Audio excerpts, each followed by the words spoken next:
Hello, fellow readers. I'm back again with another book review. This one's going to be more negative than um, previous ones because sadly I didn't actually like this book. And I tried to be lenient. I really, really did because it was a debut novel, and debut novels are already difficult things to write, but I couldn't get into it, which is funny because I did finish the book, so. But I just couldn't. Anyway, so this one is Immortal Consequences, and it's basically a book about purgatory, and there's six main characters in this one. And even from the get-go, I was kind of a little skeptical about the book working, because usually when I read novels, the majority of the ones I do read only usually have three protagonists at once, like that you're in the point of view of. So the idea of six is a little weird and overwhelming to think about, and it was. I just didn't really.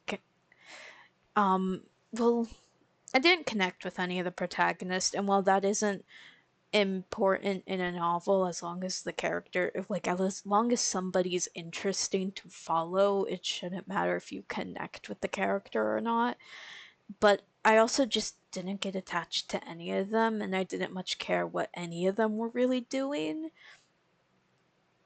because they just were so disconnected in the ways they were interacting with the world and all that, especially since a lot of the world building was kind of just left behind, in my opinion. A lot of things were too vague for my liking, or just not enough explanation for a lot of things. Like, I wanted more information on the world than what was given or what was brushed aside. And it just didn't happen. Um, Many of the chapters. Oh yeah, I forgot. So many of the chapters, right, were, at least maybe this was just because at a certain point I started just reading more, because sometimes I read big chunks of books, and that can sometimes make me think the book went by too fast, even though it didn't. It was just me binge reading. Um, but for me, I could definitely feel it even when I did take my time with this novel, because every every event that happened felt like it was speed running. Basically, it was like, here's the stuff, next scene, here's the stuff next. Like it felt very too fast, and not enough taking your time and enjoy, like, really fleshing out certain scenes that could have done more than what was given. I mean, I will give it some leeway though with that fact, because you're working with six protagonists, so you don't have all the time you can to write out everything baseline and like make it more fleshed out, because you kind of do have six protagonists to share the spotlight. But that's also another thing, is that if you can't, I don't know, it just, none of the protagonists felt like they were handled properly, and a lot of them felt one dimensional, cardboardy, because they would have like one defining thing about them, and then that's basically it. That's all you get about them. And then it felt like they were trying to flesh them out more, but it just didn't work, because you put them in this one character trait or one defining thing, and not really knowing how to make them more interesting. Um, like, for example, so there's one of the protagonists, Masika. I may be pronouncing her name wrong. Her entire thing is that, so there's this evil group called the Demian Order, and they're like because this is a set in a dark academia type setting, so this is purgatory after school. Honestly, it makes sense. If I'm stuck in between life and death and I'm stuck in a school, I would honestly just not want to be there either. I actually don't blame the because anyway, so they're a group called the Demian Order. They basically leave the school and use something called shadow magic, which can corrupt their humanity and lose it, and just basically they're considered evil by the school and by everyone in it. Masika lost the love of her life, or at least afterlife, to this order. And so her entire characteristic is that she's just like really sad and just really depressed and doesn't like the Demian order and gets angry and like upset whenever it's mentioned. There's even like just one scene that really kind of annoyed me where she just there was like her and her designated partner, her because all of the protagonists are grouped into two and are usually with they're basically um they were like buddy partner buddies or whatever. What is it called in kindergarten when you have to buddy partners or whatever? I forgot what it's called. Anyway, it's like that. They have to have their buddies. You have to be with your buddies or you don't work in the narrative, and we have to you're not important right now. Anyway, so she and her partner Irene go into the school, and she just kind of starts dissociating and just starts looking out a window, and Irene's just like, okay, cool, I'm leaving now. And she just stares out there, and I'm like, I barely know you, because I think this happened near the beginning of the novel too, and it's like, I barely know you as a character. Why I don't really care. I get that you're really sad, but it's kind of weird for me to be in your point of view right now, especially when some of the other characters are seemingly much more interesting, because she didn't feel like she was like her and a couple of other characters felt like they weren't really offering much to the narrative. And you could have gotten rid of them and nothing would have changed. Like, um, the biggest one is that the what I feel like had happened, at least in my opinion of the book, is that clearly the author, like in my mind, the author clearly wanted it to be a dark academia, like enemies to lovers between these two protagonists, the two actual protagonists, Ren and August. They felt like they had the most chapters too when I read it. Like it was mainly Ren and August that I kind of remember a lot because I actually didn't like them. But they felt like they were supposed to be the main characters of the novel, but then the author wanted more main characters and kind of just forced like four others into the narrative. And it kind of just diluted the story because a lot of them didn't offer anything, especially since then they started adding in all the secondary and background characters, and then it got really confusing because it was like, who are these guys again? Because I'm already struggling to keep track of what's happening with the protagonist. But yeah, no, so, and some of the characters that could have been completely, in my opinion, protagonists, some of the protagonists that you could have completely gotten rid of and the narrative would have been the same, or even combined some of them in certain cases, would have been Masika, Oliver, and to a certain extent Irene, because they all just, those three just don't offer anything narratively, really.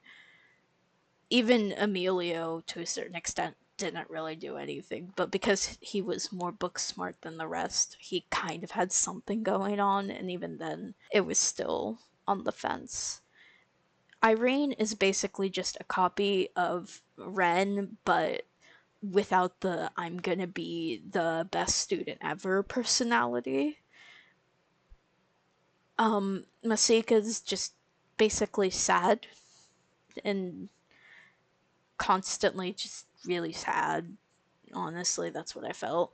And Oliver is just another brand of August, but with a somewhat interesting backstory and um motivator for the main event, like for the main contest thing. But he's basically just the French version of August.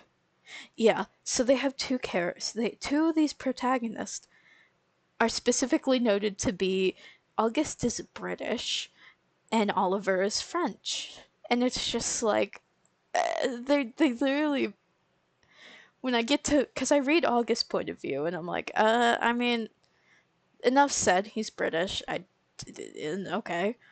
And then you get to um Oliver and it's like, oh, he's French and he's basically August but flirting with Emilio instead of Ren. Like it's basically just make him gay and there you go. And I was like, okay, I mean, that makes them, but even then, they're not really academic rivals, and there is no really romance between anyone else besides Oliver and Emilio and Ren and August because all the other, like Irene and Masika, were doing their own thing. But it was like Oliver and August could have been one person, honestly, because actually really liked Oliver's backstory, like the idea behind him, right? Because his entire thing is that with the contest, with this deadly contest, the reason why he is so desperate to win the contest is because he is basically running out of time. Because in the purgatory, there is, after a certain amount of time, the characters start they start forgetting their humanity anyway, or their memories of what make them human, which makes a little weird sense. Like, why would they, if you're eventually gonna lose your humanity and your memories, why is it such a big deal for the Demian Order if it's gonna take that anyway? Because if you're eventually gonna lose it,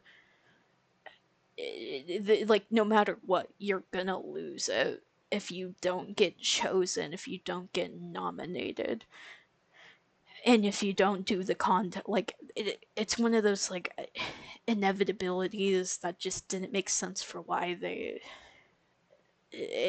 that's also another gray area of why it would have been great if the author explained a little bit more of why some of the students choose to go to the Demian Order instead of risking um staying at a school, basically. Because what's so much greater about the Demian Order other than the shadow magic and all the power given to you? I kind of wanted to know more, but maybe that was the point, is to keep them mainly because none of the characters interact with the Demian Order except for Irene. So maybe it was a great way to like really segue, because this is not a standalone novel.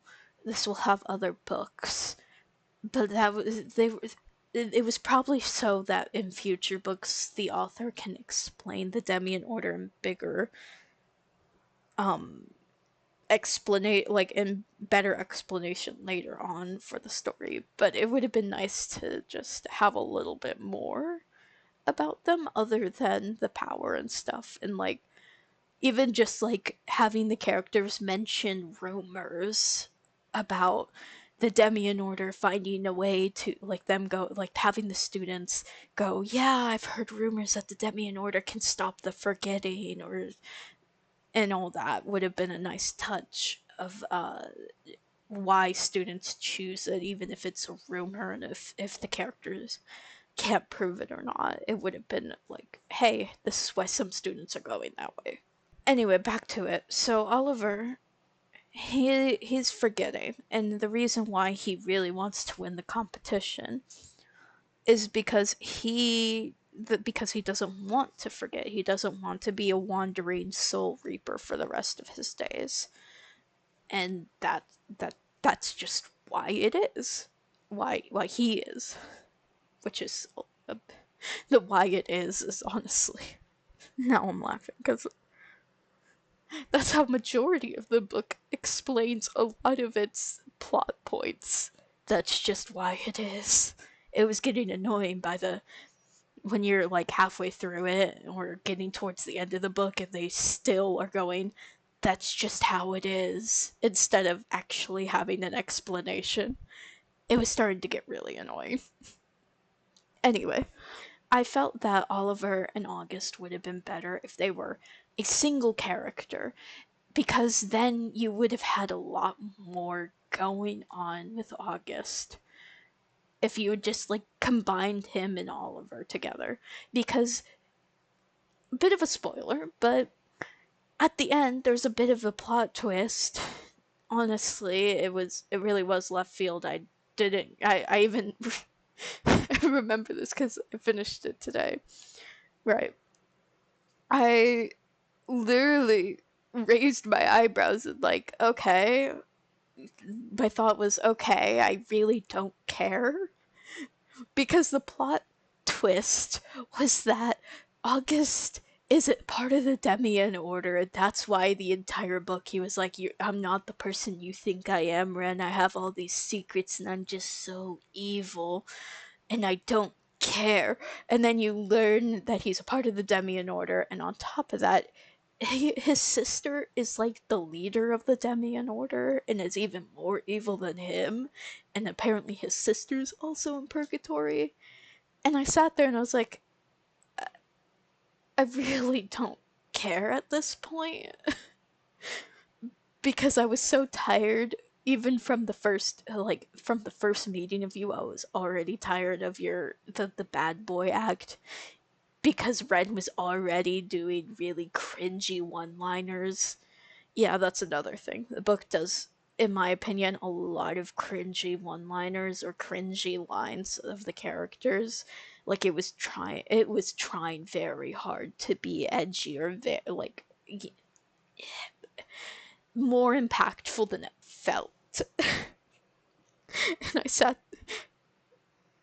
and it was really funny because I told my sister, right? I told her about some of the lines because I love talking about books with my entire family and annoying them with my reading too. But I went to my sister and I went, so they called themselves. They did this cringy little thing where they're like, we're not friends, we're unfortunate acquaintances. And my sister hates it. She hates that phrase. And I'll quote it randomly and she'll be like, stop!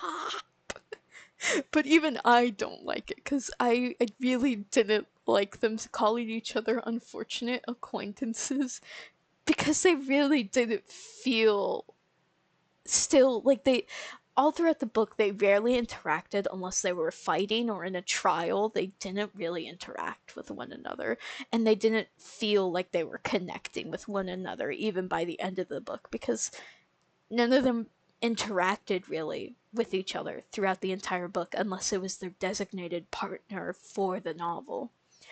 Because you have Ren and August, Oliver and Emilio, and then Irene and Masika, and it was like they didn't really interact outside of those dynamics, and so it felt really isolated and confusing, because I was like, I don't feel this group familiarity that I'm supposed to have with them, because they're not connected, like they're not talking really to each other. They're only talking to each other if they have to do an event or if they have a big reveal that they need to share with the class, kind of thing going on. And outside of that, they don't interact really, like at all. And then they'll still like tease each other, and it just kind of falls flat because I don't see how they became friends. I really don't see it. Let's see, what else do I have written in my notes? Um, oh yeah, the one I tolerated the most out of the six of them was Emilio, and he still annoyed me because a lot of the times. So here's the thing, right? Emilio is constantly stated in the books and in his own narrative as a bookworm that doesn't like fighting, that would prefer to stay indoors, and that he's just like not a big fan of more active duty stuff, and it even shows up in like his schoolwork and stuff because he does terribly whenever it comes to the magic or like it kind of hints at the fact that he's terrible at the magic and the fighting aspects of the school, but is great with the knowledge and terminology. And here's the thing, right? A book, I don't mind a book telling me what a character is, like telling me what a character feels or does or who they are as a character. Sometimes I just kind of prefer that over be like long drawn narratives. It's not a big deal. As long as you use it in a good balance, it shouldn't be a big deal to tell sometimes and show in others. The reason why it becomes an issue here is that Emilio is constantly told, like, he constantly tells us in his chapters that he is this book nerd, that he is this indoorsy person. And then the narrative will do the exact opposite with him. He will be fighting. He will be really great at the magic and the planning and plotting of all this fighting in a group. And it just doesn't make sense because he constantly talks about being a loner, being a bookworm, not liking these things, and not being good at these things. And yet he is sometimes the first character to attack or the first character to think up a plan against the enemy. And it's like, what character are you actually? Because you told us you are not this, and now you're like you tell us one thing but the character is a completely other character, and it doesn't make sense. But overall he's still the most tolerable of them because I just didn't like any of the others all that much besides him. um let's see another thing. Actually, let me get a drink of water. Water break.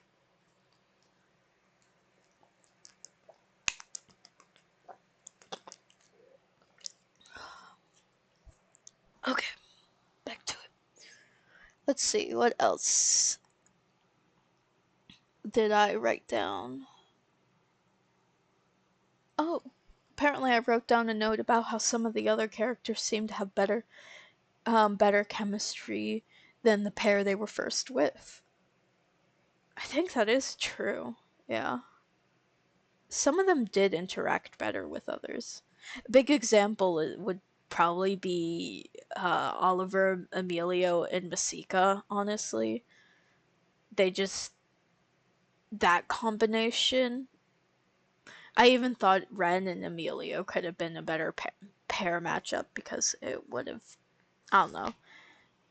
They were both supposed to be like top academic characters, and so it would make sense that they are well acquainted at this point because they they're both academically like great in the school.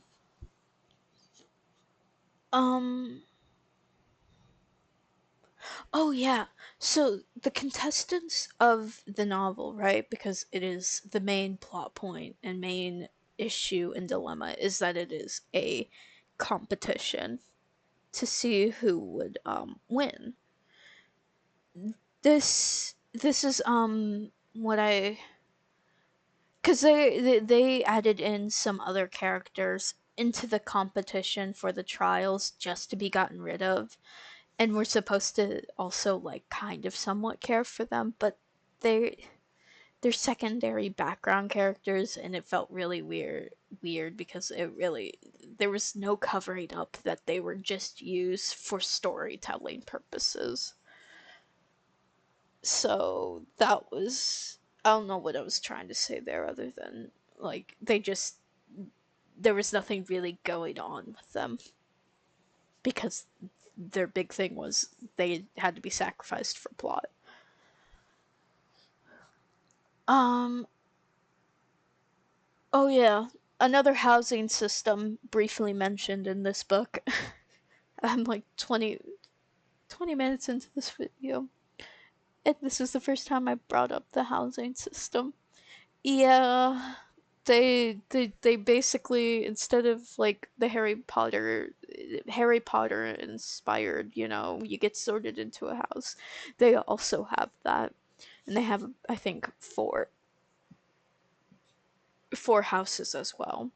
And the way you get sorted is you light a candle, and it just basically tells, I guess, the color or something tells you what house or whatever. I didn't much care, and it's only useful in the fact that when they need to travel across campus to get to another character and talk to another character, does it kind of really get mentioned at all that they live in different dorms, so I didn't much care for it. And yeah.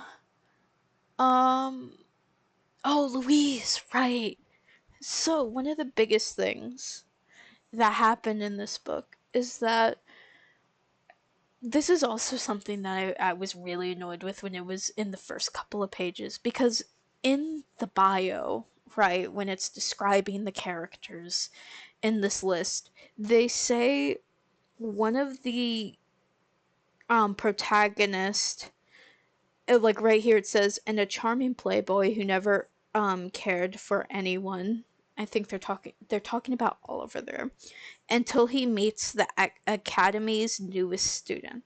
They call Emilio the newest student, which is incorrect because the book starts with a new student arriving at the school, which doesn't make sense to call Emilio the newest student, because then you just make it incorrect information at the beginning of your book.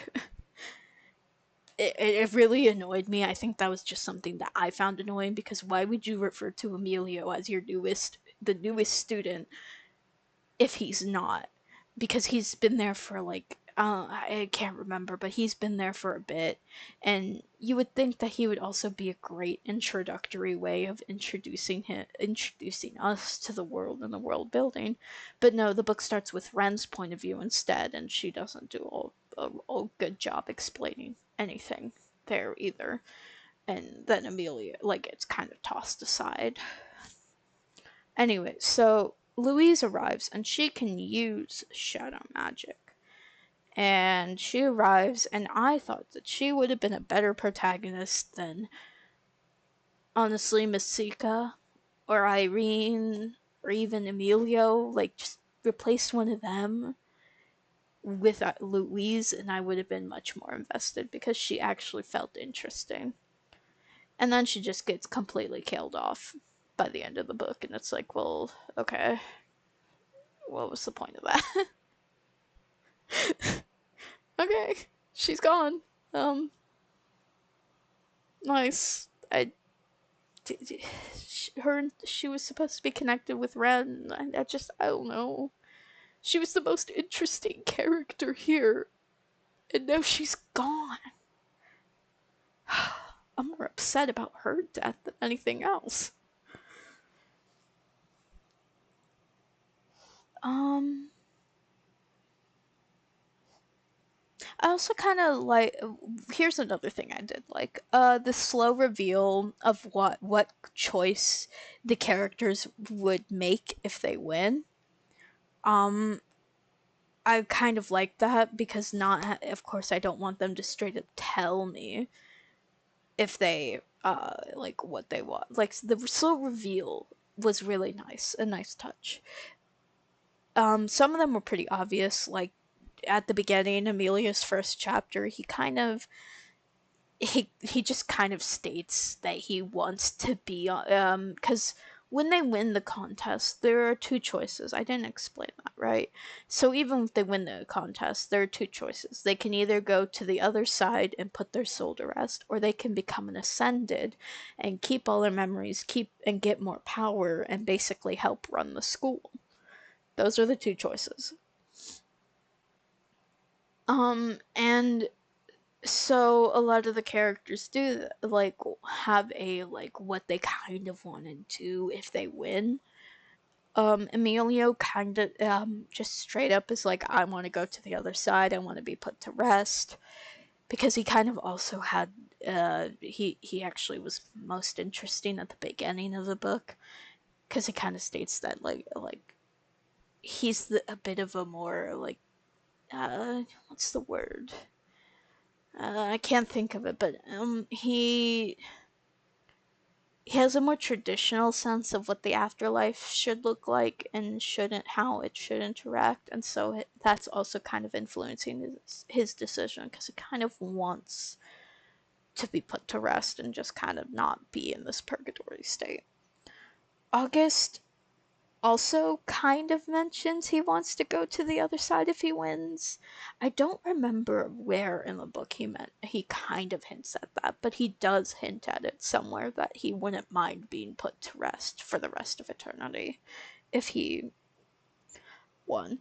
Oliver just also, Oliver doesn't make it obvious what choice. I don't think he ever states what choice he would actually make, other than it would probably completely depend on Emilio, because he's codependent with Emilio, so his choice would probably be influenced by that. Anyway, his entire thing is he just doesn't want he wants to stop the forgetting of his memories and his humanity. So that's his biggest drive for winning. The others, Irene and Ren, want to become ascended, and then Masika doesn't. Again, Masika's kind of just hollow and didn't really give a hint, because she's constantly thinking of the Demian Order, so I'm not sure what choice she would have made. Um, there are, oh, there's a lot of repeated phrasing in the book that also got annoying when you're reading it. One of the ones that annoyed me is the overuse of the word chaos. It is used to describe basically everything. It overwhelming pain. It's called chaos. Um, a feeling that's hard to describe. It's called chaos. Chaos, like everything is described as chaos instead of trying to find other words to describe the scenes or the scenario. It's just the word chaos, and that kind of got annoying seeing that word pop up so often to describe anything. And it was like, yeah, I know it was chaos. What else? Like, this guy is hurt, and he's clearly being hurt, and it's so overwhelmingly hurt. Why is it just being described as chaos to me? I know it's gonna feel chaotic, but what is he like? I don't know. Got annoying. I didn't like that. Also, the phrase and then in entropy and chaos is another phrase, like two words together. And that's another thing, is that a lot of the protagonist points of views kind of blended together. They didn't really feel separate, really. So some of the like repeated phrases went over and basically kind of erased some of their what would have been original, like their own characteristics is now replaced because they're now describing everything the same way, and they use the phrase in entropy and chaos like multiple times. I think only two times, actually. I might be stressing that. Anyway, point is, they use that phrase and between two different protagonists, and it kind of annoyed me because I was like, you're two separate characters, and also I kind of want, if I wanted, it's fine if one character describes it this way, but I would also like another character to describe it kind of differently. Like how it would be different. Um. Oh yeah. So the biggest thing about Masika, I've been talking about how much I don't like Masika as a protagonist. And her biggest thing being the Demian Order. Irene is the opposite in trying to get into the Demian Order, and I'm thinking to myself, okay, so Masika would pick up on these cues because she lost the love of her life to the Demian Order, so she would pick up on all the things that Irene is doing the same way. No, she doesn't. the behavior changes that Irene goes through, she doesn't, or she just literally, like, in one scene, she literally walks away, even though she directly compares it to the lost, like, this lost love of hers. And I'm like, you, you're not gonna do anything about this, are you? Like, wouldn't you do something? Because you swore up and down you wouldn't let it happen again. You wouldn't let somebody join the Demian Order, and you're kind of just not doing anything for Irene.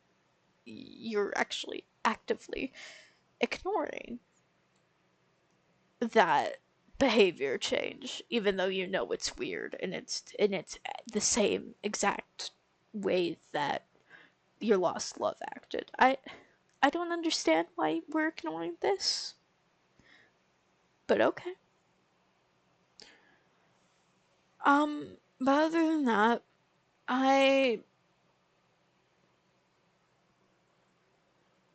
I tried to I really tried to get into the book, and I really did look for things to enjoy about the book, but I just couldn't get into anything, and I felt detached from a lot of the characters. It also felt like I was kind of at in the middle of what their story would have been, because again, they've been in the school, some of them have been in the school for thousands of years, and it makes sense that it would be hard to, like, how do we connect, like, how do we not just connect but like make these characters interesting, and um like, how do we introduce that world? I can see a struggle there, but I didn't like it all that much, and I found it more annoying as I got along. But I have a physical copy, so I was gonna finish it no matter what. And I really tried. I mean, it definitely has a lot of potential. I feel, though, because it's a novel, and nobody's writing is perfect. I mean, I nitpick all the books I read with things I didn't like. But for this one, it was just more negative than positive things, and so I just didn't much enjoy the read as much as I would have preferred, because it was a very interesting concept and there was a lot of potential in these pages. It was just, it kind of fell flat or felt cardboardy to read some of the events.